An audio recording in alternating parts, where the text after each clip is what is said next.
It's that time to check in on the crop markets with our crop marketing specialist, Dr. Kim Anderson. So, Kim, what's happening with the wheat market right now? I don't think the wheat market knows where it wants to go. It's just going up and it's just going down. You look, you go back into May, early May, it was $6.95 for harvest delivered wheat. I went up to $8.54. In June, it's been between $7.35 and $8.15 and average $7.71. Right now, it's down just below that $7.70 level. If you look at the numbers around the world, you got world production this year projected to be 29.4 billion bushels. That's a new record. That's better than last year's record, 29 billion.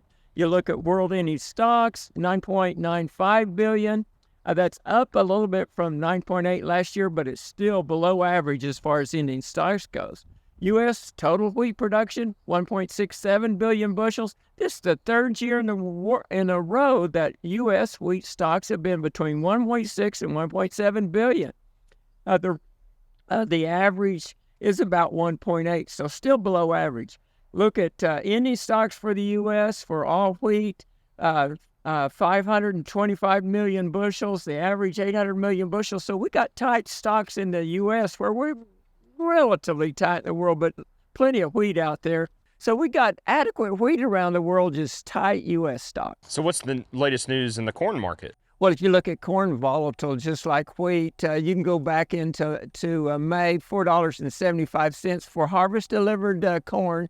The range in June has been from 520 to 605. We've seen it just ram that price up and bring it back down relatively fast. Looking at the corn numbers, world for 23-24 marketing year, 48.1 billion bushels, a record. The old record was 45.3. That increased production down in Brazil and the southern hemisphere. You look at ending stocks for the world, 12.4, up from 12.0.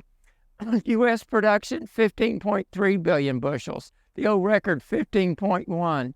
You look at U.S. ending stocks, 2.3 billion compared to 1.6 average. So relatively high corn ending stocks in the United States, record production around the world and in the U.S., and still relatively high prices, but volatile. Is the soybean market, the same as corn?